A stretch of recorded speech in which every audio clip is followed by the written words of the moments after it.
Hello students, I am Nidhi and today we will discuss our lesson number 3, The Little Girl from class 9 from book Beehive, and its author name is Catherine Mansfield.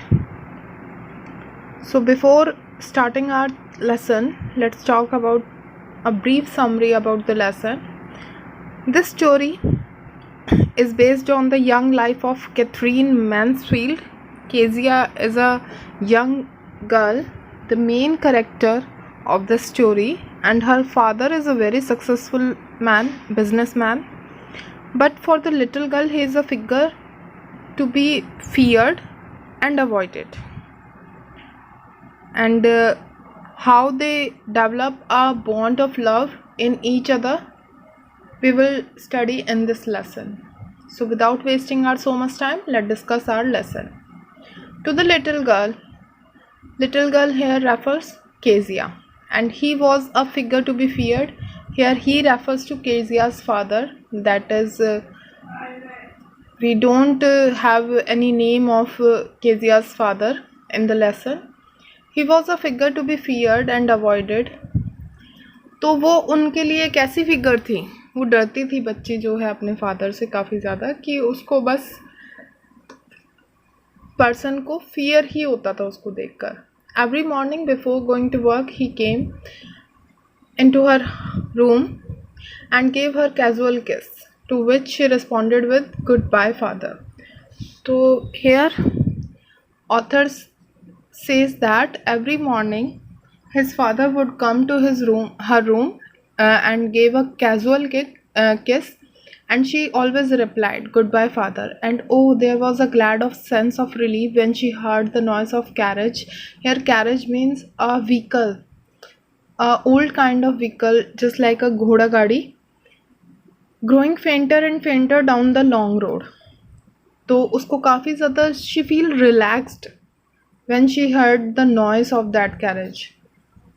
तो उसको काफ़ी ज़्यादा relax feel होता था जब उसको वो आवाज़ आती थी दैट हिज फादर जो है would go away from the home. तो दूर दूर जैसे ही वो जाती रहती थी घोड़ा गाड़ी की आवाज़, उसको काफ़ी रिलैक्स फील होता था. इन द इवनिंग, अब now the author tells the evening routine of Kezia's life. When he came home, she stood near the staircase and heard his loud voice in the hall. तो हमें बताया कि staircase के पास वो खड़ी रहती थी और आवाज़ सुनती थी उनकी, काफ़ी जो loud voice होती थी उनकी हॉल में. Bring my tea into the drawing room. Hasn't the paper come yet? Mother, go and see if my paper's out there and bring me my slippers. So these are the demanded things which demanded by Kezia's father when he came home, कि भाई मेरी चाय जो है वो drawing room में लाओ, paper कहाँ है, क्या अभी तक आया नहीं है, जाओ देखो पेपर और मेरे स्लीपर्स ला कर दो. Kezia mother would call to her. Kezia उसकी माँ जो है केजिया को बुलाती. If you are a good girl you can come down and take off father's boot. अगर आप एक अच्छी लड़की हो तो नीचे आओ and take off father's foot. Slowly the girl would slip down. Here slip down means come down quietly and unwillingly, मतलब बे इच्छा से जब वो आती थी. Still across the hall and push open the drawing room door. और वो जो है डोर को ओपन कर देती थी ड्राइंग रूम वाले. बाय दैट टाइम, और इतने टाइम तक, he had his spectacles on. वो अपने चेहरे पर जो है स्पेक्टिकल्स यानी चश्मे जो है नज़र के वो लगा लिया करते थे. Look at over them in a way that he was a terrifying to the little girl. In this paragraph we also came to know that other aspects of the little girl, कि वो किस तरीके से अपने father को देखा करती थी, कि हर टाइम उसको जो है कि वो डराने वाली फिगर ही उनमें नज़र आती थी. Well Kezia, hurry up and pull off these boots and take them outside. और इनको ले जाओ, जल्दी करो. Have you been a good girl today. क्या तुम आज पूरा दिन गुड गर्ल रही? I don't know father. तो केजिया जो है वो यहाँ पर हमें उसकी एक अलग पर्सनैलिटी उसकी पता चलती है, दैट शी स्टैमर्स. वो हकलाती थी. I don't know father, मैं नहीं जानती father. You don't know, if you stir like that mother will have to take you to the doctor. तो अगर तुम इसी तरीके से हकलाती रही तो तुम्हारी मदर जो है वो तुम्हें डॉक्टर के पास ले जाएगी. You don't know, वो उसी की तरह मिमिक करते हुए बोलते हैं. She never stuttered with other people, उस किसी और के सामने हकलाती नहीं थी. Had quite given it up, stopped doing it मतलब.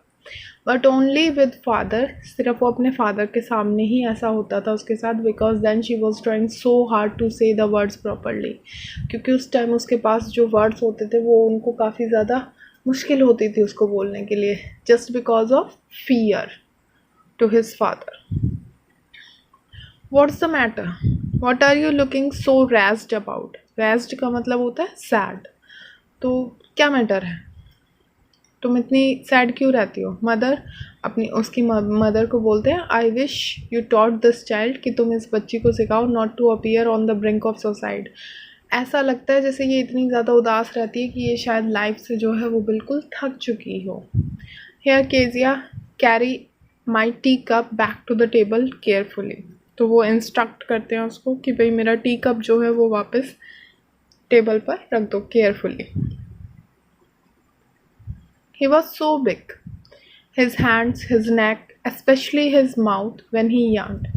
Here we came to know other things about Kezia's father, that he was so big. His hand, his neck and his mouth also when he yawned. मतलब जब वो जमा ही लेते थे. Thinking about him alone, जब भी वो अकेले में सोचती थी, was like thinking about a giant.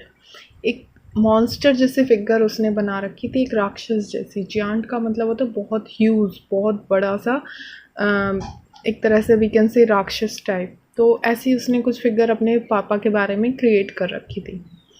On Sundays afternoon grand mother said her down to the drawing room to have a nice talk with father and mother. तो here we come to know the Sundays afternoon routines. Sunday को afternoon में grand mother उसको नीचे भेज दिया करती थी to a nice talk, यानी to talk in a formal meeting और formal get together with father और mother.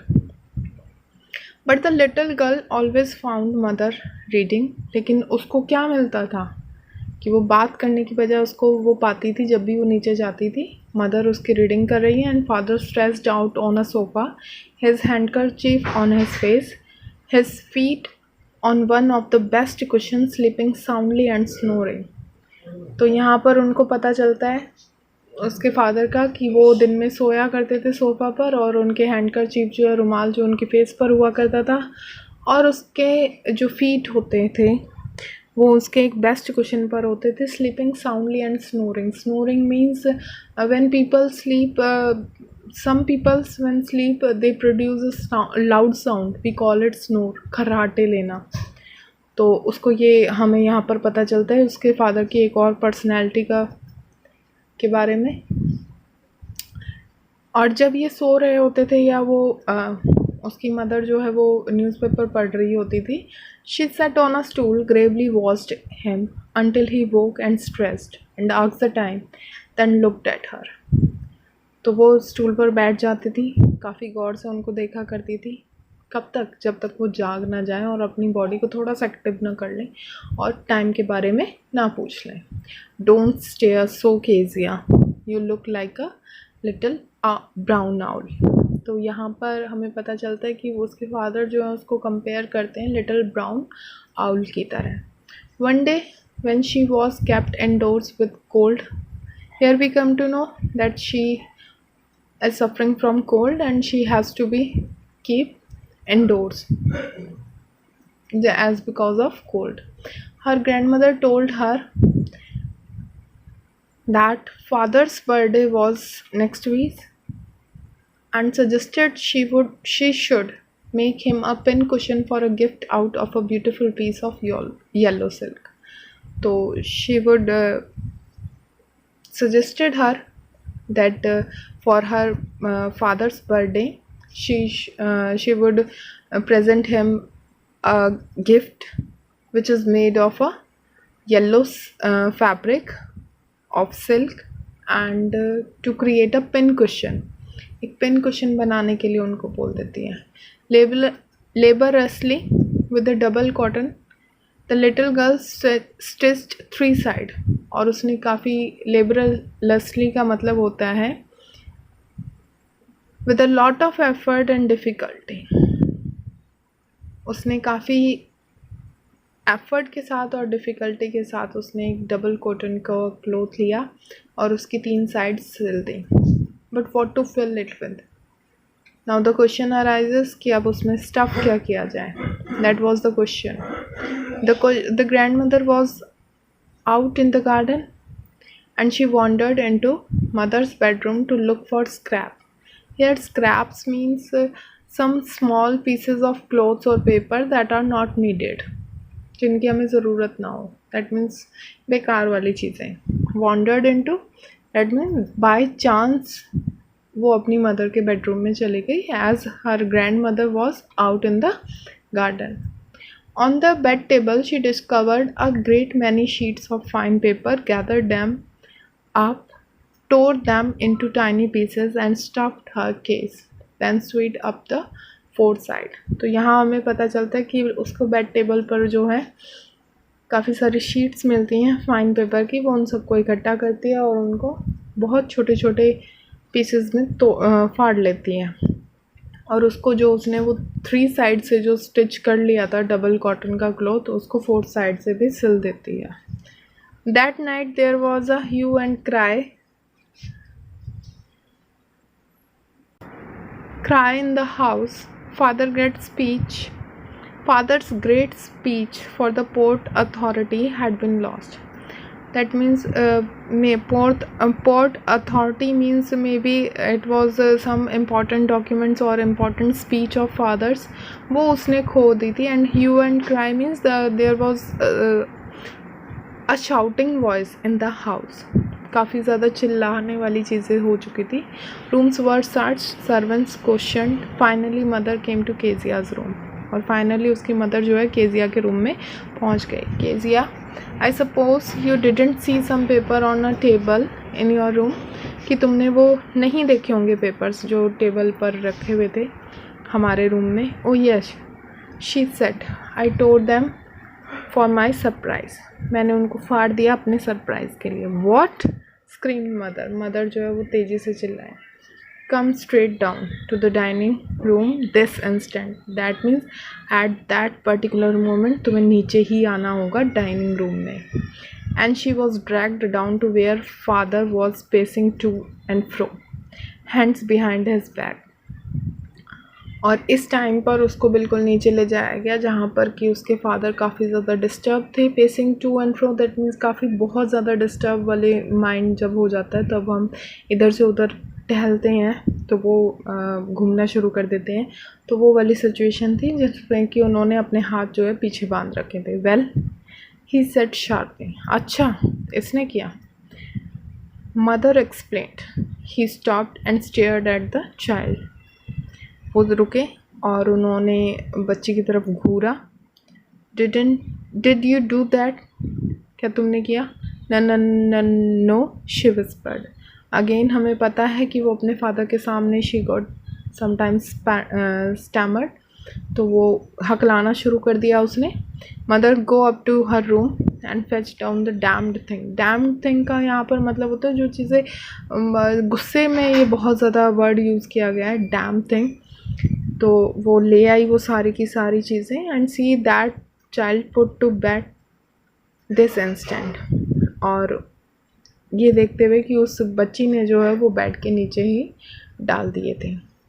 So that's all about today and we will discuss the remaining portion of our lesson in next video. Till then, take care of yourself and thanks for watching the video.